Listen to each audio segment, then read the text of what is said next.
On the 22nd of March 2024, tragedy struck Moscow's Crocus City Hall when 5 ISIS terrorists armed with automatic rifles attacked the cultural center.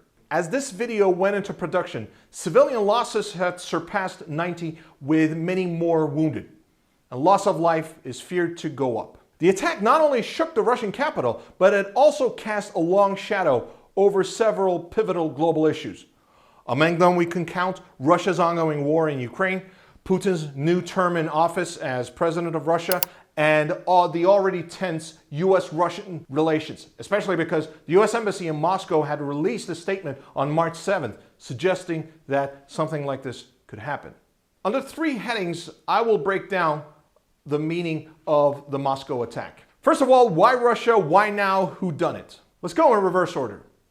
ISIS's extremist branch, Khorasan province, also known as ISIS-K, claimed responsibility for the attack. Since the United States withdrew from Afghanistan and turned things over to the Taliban in 2021, Russia has bolstered its relations with the ruling regime in Kabul. And while the Taliban and ISIS share an austere and rather misguided interpretation of Islam, they do not really share much love. And they were already gunning each other down even before the US withdrawal from Afghanistan. So ISIS-K had a lot of axes to grind against Moscow. As to why now and why Russia? Why not?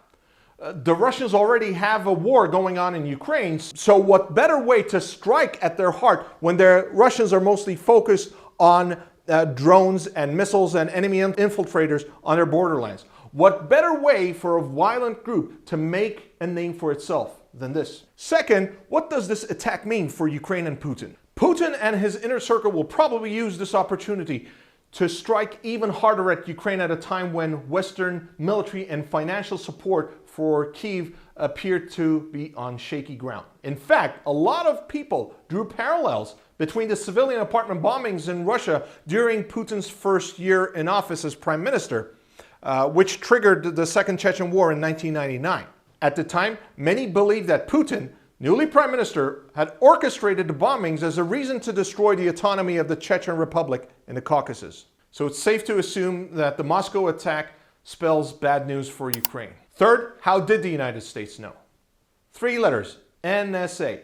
The National Security Agency, the largest US intelligence gathering organization, has the potential to listen in on almost all phone conversations, read any email, and catch any radio or signal transmission, be they encrypted or not, anywhere in the world.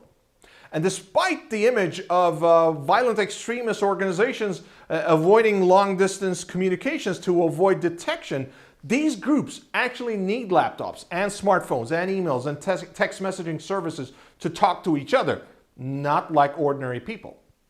So at some point, the Americans probably connected the dots and they probably brought together signals intel, SIGINT, with human intel, HUMINT, and made the announcement on March 7th. It is worth noting that the US Embassy's March 7th warning, its statement, only advised US citizens to avoid large gatherings for the next 48 hours. So that was 2 weeks ago, and the warning did not really mention anything about terrorists or automatic weapons, which is usually normal for these sorts of announcements. They want to keep things rather vague in order to cover their bases. Importantly, when the Americans issue such warnings, they let the host country know about the ins and outs of the warning, the background, if you will, how they got to that intel. Even countries with which it is not on friendly terms, by the way, if only to build some goodwill.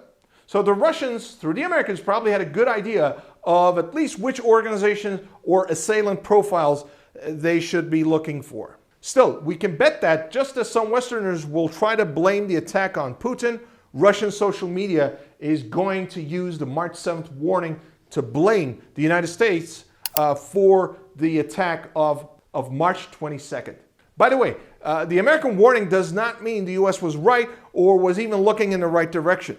Similar warnings were issued by the US mission to Turkey in early 2023 in the wake of the November 2022 bomb attack in Istanbul's Taksim Square, and again last November.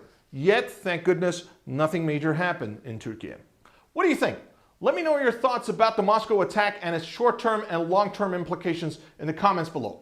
For more of my videos, subscribe to the channel and hit the notifications bell. Thanks a lot. I'll see you soon.